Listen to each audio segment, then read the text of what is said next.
ನಮಸ್ತೆ ಎಲ್ಲರಿಗೂ Kannada serial update channel. ನೀವೇನಾದರೂ ಹೊಸದಾಗಿ ನಮ್ಮ ಚಾನಲ್ ನೋಡ್ತಿದ್ರೆ ಪ್ಲೀಸ್ ಸಬ್ಸ್ಕ್ರೈಬ್ ಮಾಡ್ಕೊಂಡು ಸಪೋರ್ಟ್ ಮಾಡಿ ಅಂತ ಕೇಳ್ಕೊತೀನಿ. ಬನ್ನಿ ಮುಂದಿನ ಆಸೆದಾರ ಸಂಚಿಕೆಯಲ್ಲಿ ಏನಾಗುತ್ತೆ ಅಂತ ನೋಡೋಣ.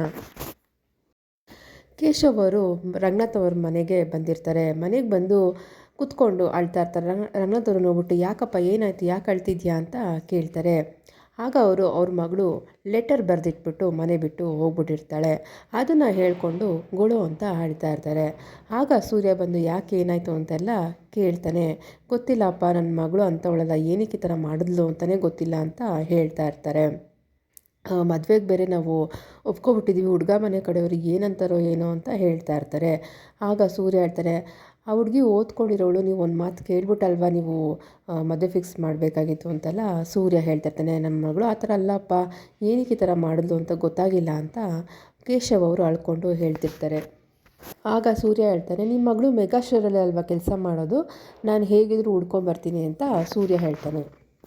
ಆಗ ರಂಗನಾಥ್ ಅವ್ರು ಹೇಳ್ತಾರೆ, ಹೌದು ಕೇಶವ, ನೀನೇನು ತಲೆ ಕೆಡಿಸ್ಕೋಬೇಡ, ಸೂರ್ಯ ಹೇಳ್ತಿದ್ದಾನಲ್ವ ಕರ್ಕೊಂಬರ್ತೀನಿ ಅಂತ, ಅವ್ನು ಹೇಗಾದರೂ ಮಾಡಿ ಕರ್ಕೊಂಡು ಬಂದೇ ಬರ್ತಾನೆ, ಯೋಚನೆ ಮಾಡಬೇಡ ಅಂತ ರಂಗನಾಥ್ ಅವರು ಕೇಶವ್ ಅವ್ರಿಗೆ ಸಮಾಧಾನ ಮಾಡ್ತಿರ್ತಾನೆ. ಇದಾದಮೇಲೆ ಸೂರ್ಯ ಮೀನಾ ಇಬ್ಬರು ಮೆಡಿಕಲ್ ಸ್ಟೋರ್ ಹತ್ರ ಬರ್ತಾರೆ. ಅಲ್ಲಿ ಮೆಡಿಕಲ್ ಸ್ಟೋರಲ್ಲಿ ಕೆಲಸ ಮಾಡೋ ಹುಡುಗಿ ಏನು ಬೇಕಾಗಿತ್ತು ಅಂತ ಕೇಳ್ತಾಳೆ. ಆಗ ಸೂರ್ಯ ಸತ್ಯ ಗೊತ್ತಾಗಬೇಕಾಗಿತ್ತು ಅಂತ ಕೇಳ್ತಾನೆ. ಅದಕ್ಕೆ ಆ ಹುಡುಗಿ, ನೀವು ಮಾತಾಡೋ ರೀತಿಯೇ ಒಂಥರ ಇದೆಯಲ್ಲ, ಯಾರು ಬೇಕಾಗಿತ್ತು, ಏನಾಗಬೇಕಾಗಿತ್ತು ಅಂತ ಆ ಹುಡುಗಿ ಕೇಳ್ತಾಳೆ. ಆಗ ಸೂರ್ಯ ಕೇಶವ್ ಅವ್ರ ಮಗಳು ಫೋಟೋ ತೋರಿಸ್ಬಿಟ್ಟು, ಈ ಹುಡುಗಿ ಇಲ್ಲಿ ಕೆಲಸ ಬರ್ತಿದ್ದಲ್ವ, ಎಲ್ಲೋಗಿದ್ದಾರೆ, ಎಷ್ಟು ದಿವಸದಿಂದ ಬರ್ತಾರೆ, ನಿಮ್ಗೇನಾದರೂ ಗೊತ್ತಿದೆಯಾ ಅಂತ ಸೂರ್ಯ ಕೇಳ್ತಾನೆ. ಆ ಹುಡುಗಿ ನನಗೆ ಗೊತ್ತಿಲ್ಲ ಅಂತ ಹೇಳ್ತಾಳೆ. ಅದಕ್ಕೆ ಸೂರ್ಯ, ನೋಡಮ್ಮ, ಈ ಹುಡುಗಿ ಇಲ್ಲೇ ತಾನೇ ಕೆಲಸ ಮಾಡ್ತಿದ್ದು, ನಿಜ ಹೇಳು ಅಂತ ಸೂರ್ಯ ಹೇಳ್ತಿರ್ತಾನೆ. ಆಗ ಆ ಹುಡುಗಿ ಹೇಳ್ತಾಳೆ, ಅವಳು 3 ದಿವಸದಿಂದ ಕೆಲಸ ಮಾಡ್ತಾಯಿಲ್ಲ, ಇಷ್ಟು ಮಾತ್ರ ನನಗೆ ಗೊತ್ತಿರೋದು ಅಂತ ಹೇಳ್ತಾಳೆ. ಆಗ ಸೂರ್ಯ, ನೀನು ಅವಳ ಫ್ರೆಂಡ್ ಅಲ್ವಾ, ನಿನಗೆಲ್ಲ ನಿಜ ಗೊತ್ತಿರುತ್ತೆ, ನಿಜ ಹೇಳು ಅಂತ ಸೂರ್ಯ ಗದರ್ತಾ ಇರ್ತಾನೆ. ಆ ಹುಡುಗಿ, ಇಷ್ಟಕ್ಕೂ ನೀವ್ಯಾರು, ಇದೆಲ್ಲ ನನ್ನ ಹತ್ರ ಯಾಕೆ ಕೇಳ್ತಿದ್ದೀರಾ ಅಂತ ಹುಡುಗಿ ಕೇಳ್ತಿರ್ತಾಳೆ. ಅಷ್ಟರಲ್ಲಿ ಮೀನಾ, ಸರ್ ನಾನು ವಿಚಾರಿಸ್ತೀನಿ, ನೀವು ಹೋಗಿ ಅಂತ ಸೂರ್ಯನ ಕಳಿಸ್ತಾಳೆ ಆ ಕಡೆ. ಇವತ್ತು ಹೋಗಿ ಸರ್ ಆಚೆ ಅಂತ ಸೂರ್ಯನ ಆ ಕಡೆ ಕಳಿಸ್ಬಿಟ್ಟು ಈ ಕಡೆ ಮೀನಾ ಆ ಹುಡುಗಿ ಹತ್ರ ಮಾತಾಡೋಕ್ಕೆ ಸ್ಟಾರ್ಟ್ ಮಾಡ್ತಾಳೆ. ಅಲ್ಲಮ್ಮ, ನಿನಗೆ ಆ ಹುಡುಗಿ ಯಾರು ಅಂತ ಗೊತ್ತಾ, ಎಲ್ಲೋಗಿದ್ದಾಳೆ ಏನು ಅಂತ ಮೀನಾ ಕೇಳ್ತಾ ಇರ್ತಾಳೆ. ಆ ಹುಡುಗಿ ಹೇಳ್ತಾಳೆ, ನೀವು ಯಾರು ಅಂತಲೇ ನನಗೆ ಗೊತ್ತಿಲ್ಲ, ಇನ್ನು ಆ ಹುಡುಗಿ ಯಾರು ಅಂತ ನನಗೇ ಗೊತ್ತಿರುತ್ತೆ ಅಂತ ಮೆಡಿಕಲ್ ಸ್ಟೋರಲ್ಲಿ ಕೆಲಸ ಮಾಡೋ ಹುಡುಗಿ ಹೇಳ್ತಾಳೆ. ಮೀನಾ ಸೂರ್ಯನ ತೋರಿಸ್ಬಿಟ್ಟು ಅವರೊಬ್ಬರು ಪೊಲೀಸವರು ವಿಚಾರಣೆ ಮಾಡೋಕ್ಕೆ ಬಂದಿದ್ದಾರೆ ಅಂತ ಮೀನಾ ಹೇಳ್ತಾಳೆ. ಆಗ ಹುಡುಗಿ, ಅವ್ರು ಪೊಲೀಸ್ ಥರ ಕಾಣಿಸ್ತಾ ಇಲ್ವಲ್ಲ ಅಂತ ಹೇಳ್ತಾಳೆ. ಕೇಸ್ ವಿಚಾರಣೆಗೋಸ್ಕರ ಅಂತಲೇ ಸ್ಪೆಷಲ್ ಆಫೀಸರಾಗಿ ಬಂದಿರೋದವರು, ನಿಜ ಹೇಳು, ಆ ಹುಡುಗಿ ಎಲ್ಲೋದ್ಲು ಅಂತ ಮೀನಾ ಆ ಹುಡುಗಿಗೆ ಕೇಳ್ತಾಳೆ. ಹುಡುಗಿ ಹೇಳ್ತಾಳೆ, ನಾನಿಲ್ಲಿ ತಿಂಗಳು ಸಂಬಳಕ್ಕೋಸ್ಕರ ಬರೋಳು, ನನಗೆ ಹೇಗೆ ಆ ಹುಡುಗಿ ಬಗ್ಗೆ ಗೊತ್ತಿರುತ್ತೆ, ನನ್ನ ಜೊತೆ ಕೆಲಸ ಮಾಡ್ತಾಯಿದ್ಲು ಅಷ್ಟೇ ನನಗೆ ಗೊತ್ತಿರೋದು ಅಂತ ಹುಡುಗಿ ಹೇಳ್ತಾಳೆ. ಮೀನಾ ಹೇಳ್ತಾಳೆ, ಅಲ್ಲಮ್ಮ, ಸರಿಯಾಗಿ ವಿಚಾರಣೆ ಮಾಡೋ ಟೈಮಲ್ಲಿ ಹೇಳಿಬಿಡು, ಇಲ್ಲ ಅಂದರೆ ಅವರು ನಿನ್ನ ಸ್ಟೇಷನ್ ಕರ್ಕೊಂಡೋಗಿ ಬೇರೆ ಥರನೇ ವಿಚಾರಣೆ ಮಾಡ್ತಾರೆ ಅಂತ ಮೀನಾ ಹೇಳ್ತಾಳೆ. ಈ ಕಡೆ ಮೇಕೆ ಮಂಜಣ್ಣ ಸಂಬಂಧಿಕರ ಮನೆಯಲ್ಲಿ ಒಂದು ಹುಡುಗ ಓಡೋಗ್ಬಿಟ್ಟಿರ್ತಾನೆ. ಅಲ್ಲಿ ಅವರ ಅಪ್ಪ ಅಮ್ಮ ಕಣ್ಣೀರು ಹಾಕ್ತಾ ಕೂತ್ಕೊಂಡಿರ್ತಾರೆ. ಮೇಕೆ ಮಂಜಣ್ಣ ಬಂದ್ಬಿಟ್ಟು, ಯಾಕೆ ಹಿಂಗೆ ಅಳ್ತಿದ್ದೀರಾ ಅಂತ ಮೇಕೆ ಮಂಜಣ್ಣ ಕೇಳ್ತಾನೆ. ಆಗ ಮೇಕೆ ಮಂಜಣ್ಣ ಹೇಳ್ತಾನೆ, ಅಲ್ಲ, ನೀವು ಈ ಥರ ಅಳ್ಕೊಂಡು ಕೂತ್ಕೊಂಡ್ರೆ ಅವ್ನು ಹುಡ್ಕೋದು ಹೆಂಗೆ, ಅವನಿನ್ನೂ ಹುಡುಕಬೇಕು ಮಾಡಬೇಕು ಅಂತ ಮೇಕೆ ಮಂಜಣ್ಣ ಹೇಳಬೇಕಾದ್ರೆ ಅವರಪ್ಪ ಹೇಳ್ತಾರೆ, ಅವನೊಂದು ಹುಡುಗಿನ ಇಷ್ಟಪಡ್ತಿದ್ದ, ಅವನು ಈ ಥರ ಕೆಲಸ ಮಾಡಿಬಿಡ್ತಾನೆ ಅಂತ ನಮ್ಗೆ ಗೊತ್ತಿರಲಿಲ್ಲ ಅಂತ ಅವ್ರ ಅಮ್ಮ ಹೇಳ್ಕೊಂಡು ಅಳ್ತಾ ಇರ್ತಾರೆ. ಮೇಕೆ ಮಂಜಣ್ಣ ಹೇಳ್ತಾನೆ, ಅಲ್ಲಮ್ಮ, ಇವಾಗಿನ ಕಾಲದ ಹುಡುಗಿಗೆ ಇದೊಂದು ಹುಡುಗಾಟ ಆಗ್ಬಿಟ್ಟಿದೆ, ನೀವು ಈ ವಿಷಯ ಮೊದಲೇ ಹೇಳಿದರೆ ನಾನೇ ಅವ್ರ ಹತ್ರ ಮಾತಾಡ್ತಿದ್ನಲ್ಲಮ್ಮ ಅಂತ ಮೇಕೆ ಮಂಜಣ್ಣ ಹೇಳ್ತಿರ್ತಾನೆ. ಆಗ ಅವರಮ್ಮ ಹೇಳ್ತಾರೆ, ಇಲ್ಲ ಅಣ್ಣ, ಅವನು ನನ್ನ ಹತ್ರ ಹೇಳಿದಾಗ ನಾನೇ ಹೇಳಿದ್ದೆ ಅವರಿಬ್ಬರಿಗೂ ಮದುವೆ ಮಾಡ್ತೀನಿ ಅಂತ, ಆದರೆ ಇವರೇ ಜಾತಿ ಕುಲ ಅದು ಇದು ಅಂತ ಬೇಡ ಅಂತ ಹೇಳಿ ಜಗಳ ಮಾಡಿಬಿಟ್ಟಿದ್ರು, ಅದಕ್ಕೆ ಈ ಥರ ಮಾಡಿಬಿಟ್ಟಿದ್ದಾನೆ ಅಂತ ಆ ಹುಡುಗ ಅವರಮ್ಮ ಮೇಕೆ ಮಂಜಣ್ಣಗೆ ಹೇಳ್ತಾರೆ.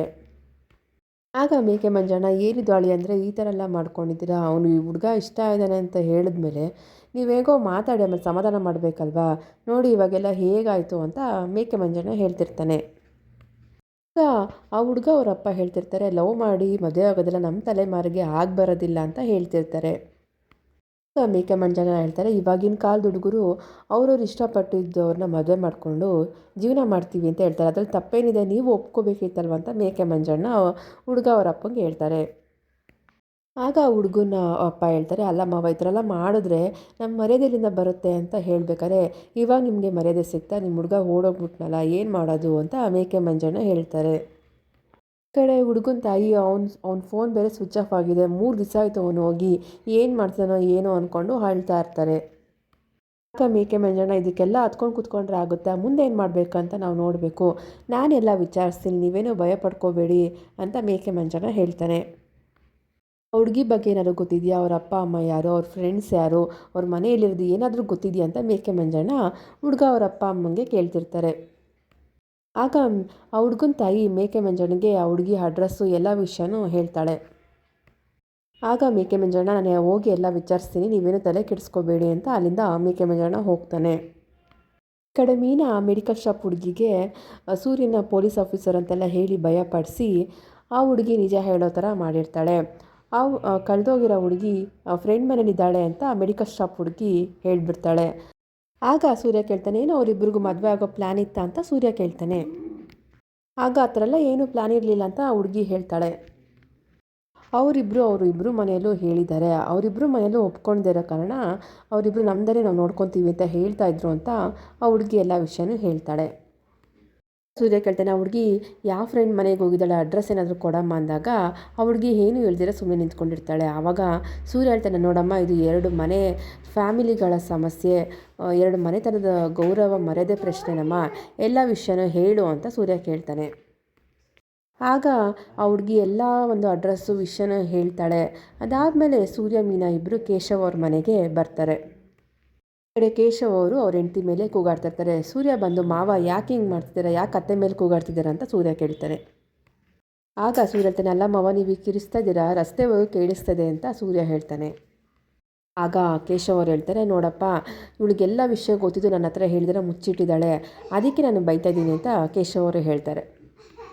ಆಗ ಕೇಶವ್ ಅವ್ರು ಹೇಳ್ತಾರೆ, ನಾನು ಹೇಳ್ದಪ್ಪ ಅವಳಿಗೆ ನಿಮ್ಮ ಅಪ್ಪ ಹತ್ರ ಮಾತಾಡ್ತೀನಿ ಅಂತ ಹೇಳಿದ್ರು ನನ್ನ ಮಾತು ಕೇಳ್ದಿರ ಇಷ್ಟೆಲ್ಲ ಮಾಡ್ಕೊಂಡಿದ್ದಾಳೆ ಅಂತ ಅವರ ಕೇಶವ್ ಅವ್ರ ಹೆಂಡತಿ ಹೇಳ್ತಿರ್ತಾರೆ.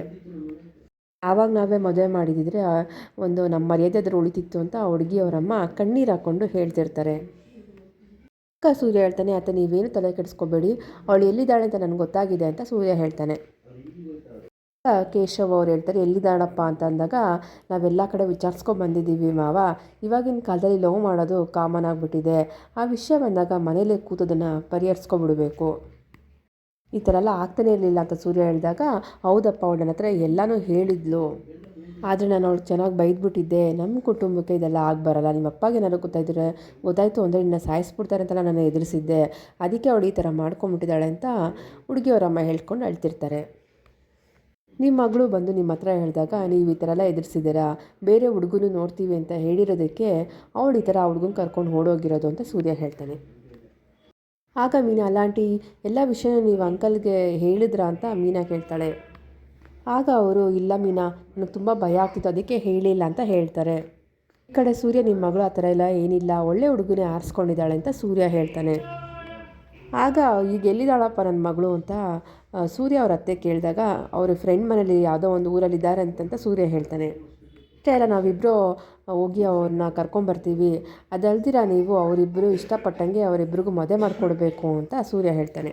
ಆಗ ಕೇಶವ್ ಅವರು, ಆಯ್ತಪ್ಪ ಹಾಗೆ ಮಾಡೋಣ ಅಂತ ಅವರು ಮತ್ತು ಅವ್ರ ಹೆಂಡತಿ ಇಬ್ಬರು ಹೇಳ್ತಾರೆ. ಈ ಕಡೆ ಮೇಕೆ ಮಂಜಣ್ಣ ಹುಡುಗಿ ಬಗ್ಗೆ ವಿಚಾರಿಸ್ತೀನಿ ಅಂತ ಕೇಶವ್ ಅವ್ರ ಮನೆಗೆ ಬರ್ತಾರೆ. ಮೇಕೆ ಮಂಜಣ್ಣನು ಕೇಶವ್ ಅವ್ರ ಹತ್ರ ಎಲ್ಲ ಮಾತಾಡಿ 2 ಕಡೆಯವರು ಮಾತಾಡಿಕೊಂಡು ಮದುವೆಗಂತ ಒಪ್ಕೋತಾರೆ. ಈ ಕಡೆ ರೋಹಿಣಿ ಕೈ ಮೇಲೆ ಒಂದು ಟ್ಯಾಟೂನ ಹಾಕ್ಸ್ಕೊಂಡಿರ್ತಾಳೆ. ಆಗ ಸೂರ್ಯ ರೋಹಿಣಿ ಕೈ ನೋಡ್ಬಿಟ್ಟು, ಅದೇನು ಪೌಡ್ರು ಕೈ ಮೇಲೆ ಜಿಲೇಬಿ ಎಲ್ಲ ಹಾಕ್ಸ್ಕೊಂಬಿಟ್ಟಿದ್ಯಾ ಅಂತ ಕೇಳ್ತಾನೆ. ಆಗ ರವಿ ಹೇಳ್ತಾನೆ, ಸೂರ್ಯ ಅದು ಮನೋಜ್ ಹೆಸರನ್ನ ಡಿಸೈನಾಗಿ ಹಾಕ್ಸ್ಕೊಂಡಿದ್ದಾರೆ ಅತ್ತಿಗೆ ಅಂತ ರವಿ ಹೇಳ್ತಾನೆ. ಆಗ ಶಾಂತಿ ರೋಹಿಣಿ ಹತ್ರ ಬಂದು, ಏನಮ್ಮ ರೋಹಿಣಿ, ಮನೋಜ್ ಅಂದರೆ ನಿನಗೆ ಅಷ್ಟೊಂದು ಇಷ್ಟನ ಅಂತ ಕೇಳ್ತಿರ್ತಾಳೆ. ಸೂರ್ಯ, ಸಕ್ಕರೆ ನಿನಗೂ ಮನೋಜ್ ಅಂದರೆ ಇಷ್ಟ ಅಲ್ವಾ, ಒಂದು ಕಡೆ ಅಪ್ಪನ ಹೆಸರು ಇನ್ನೊಂದು ಕಡೆ ಪೆಂಗ್ಯ ಹೆಸರು ಹಾಕ್ಸ್ಕೊಂಬಿಡು ಅಂತ ಸೂರ್ಯ ಹೇಳ್ತಿರ್ತಾನೆ. ಆಗ ಮನೋಜ ರೋಹಿಣಿ ಹತ್ರ ಬಂದು, ರೋಹಿಣಿಗೆ ನನ್ನಂದರೆ ತುಂಬ ಇಷ್ಟ, ಅದಕ್ಕೆ ಟ್ಯಾಟೂ ಹಾಕ್ಸ್ಕೊಂಡಿದ್ದಾಳೆ ನನ್ನ ಹೆಸರನ್ನ ಅಂತ ಮನೋಜ ಹೇಳ್ತಿರ್ತಾನೆ. ಆಗ ಶ್ರುತಿ ಹೇಳ್ತಾಳೆ, ಟ್ಯಾಟೂ ಹಾಕ್ಸ್ಕೊಂಬಿಟ್ರೆ ಪ್ರೀತಿ ಇರುತ್ತಾ, ಸೂರ್ಯ ಅವರು ಹೇಳ್ತಿರ್ತಾರಲ್ಲ ಪ್ರೀತಿ ಅಂದರೆ ಮನಸ್ಸಲ್ಲಿರಬೇಕು ಅಂತ, ಕೈ ಮೇಲೆ ಕಾಲ ಮೇಲೆ ಬರ್ಕೊಳ್ಳೋದಲ್ಲ ಅಂತ ಹೇಳ್ತಿರ್ತಾರಲ್ವ, ಅದು ನಿಜವಾದ ಪ್ರೀತಿ ಅಂತ ಶ್ರುತಿ ಹೇಳ್ತಾಳೆ. ಈ ಕಡೆ ಮೀನನ್ನು ನಾನು ಟ್ಯಾಟೂ ಹಾಕ್ಸ್ಕೊಂಡ್ಲ ಅಂದಾಗ, ಅಮ್ಮ ತಾಯಿ ನೀನೇನು ಹಾಕ್ಸ್ಕೊಬೇಡ, ಬಾಯಿ ಮುಚ್ಕೊಂಡು ಸುಮ್ಮನೆ ಇರು ಅಂತ ಸೂರ್ಯ ಮೀನಂಗೆ ಹೇಳ್ತಾನೆ. ಇವಾಗಿನ ಜನ್ರೇಷನಲ್ಲಿ ಟ್ಯಾಟೂ ಹಾಕ್ಸ್ಕೊತಾರೆ, ರೀಲ್ಸ್ ಮಾಡ್ತಾರೆ, ಅದೆಲ್ಲ ಆದಮೇಲೆ ಇಬ್ಬರು ಗಂಡ ಹೆಂಡತಿ ಇಬ್ಬರು ಕಿತ್ತಾಡ್ತಾ ಇರ್ತಾರೆ, ಆ ಥರದ್ದೆಲ್ಲ ನಮಗೆ ಬೇಡ ಅಂತ ಸೂರ್ಯ ಹೇಳ್ತಾನೆ. ಆಗ ಮನೋಜ ಅಮ್ಮ ರೋಹಿಣಿ ಕೈಗೆ ತುಂಬ ನೋವ್ತಾ ಇದೆ, ಊಟನ ಮೀನಾಗೆ ಹೇಳ್ಬಿಟ್ಟು ರೂಮ್ಗೆ ತಂದುಕೊಡು ಅಂತ ಹೇಳಿದಾಗ ಸೂರ್ಯನ ಕೋಪ ಬಂದ್ಬಿಟ್ಟು ಏನು ಮೀನನೇ ಊಟ ತಂದುಕೊಡ್ಬೇಕಾ ಅಂತ ರೇಗ್ತಾನೆ ಸೂರ್ಯ. ಆಗ ಶಾಂತಿ ಬೇಡ ಬಿಡೋ ನಾನೇ ತಂದುಕೊಡ್ತೀನಿ ಬಿಡು ಅಂತ ಶಾಂತಿ ಹೇಳ್ತಾಳೆ. ಇನ್ನೊಂದು ಕಡೆ ವಿಶಾಲಾಕ್ಷಿ ಡ್ಯಾನ್ಸ್ ಮಾಡೋಕ್ಕಂತ ಕಸ್ತೂರಿ ಮನೆಗೆ ಬರ್ತಾಳೆ. ಆಗ ಕಸ್ತೂರಿ ಕರೆದು ಶಾಂತಿ ಬರೋದು ಲೇಟಾಗುತ್ತೆ ಬನ್ನಿ ಕೂತ್ಕೊಳ್ಳಿ ಅಂತ ಕರೀತಾಳೆ. ಈ ಕಡೆ ಕಸ್ತೂರಿ ಎಲ್ಲ ಒಂದು ಸ್ಟೂಡೆಂಟ್ಸ್ನ ಶಾಂತಿ ಬರೋದು ಲೇಟ್ ಆಗುತ್ತೆ, ಮಾಸ್ಟ್ರು ಬರೋದು ಲೇಟ್ ಆಗುತ್ತೆ, ನೀವೆಲ್ಲ ಮೇಲೆ ಹೋಗಿ ಅಂತ ಕಳಿಸ್ತಾಳೆ. ವಿಶಾಲಾಕ್ಷಿ ಅವರು ಸೋಫಾ ಮೇಲೆ ಕೂತ್ಕೊಂಡಿರ್ತಾಳೆ. ಆಗ ವಿಶಾಲಾಕ್ಷಿ ಕಸ್ತೂರಿಗೆ ಹೇಳ್ತಾಳೆ, ಅಲ್ಲ ಶಾಂತಿ ಅವ್ರಿಗೆ ಮನೇಲಿ ಹೇಗೆ ಮೇಂಟೈನ್ ಮಾಡಬೇಕು ಅಂತಲೇ ಗೊತ್ತಿಲ್ಲ ಅಂತ ಹೇಳ್ತಿರ್ತಾಳೆ.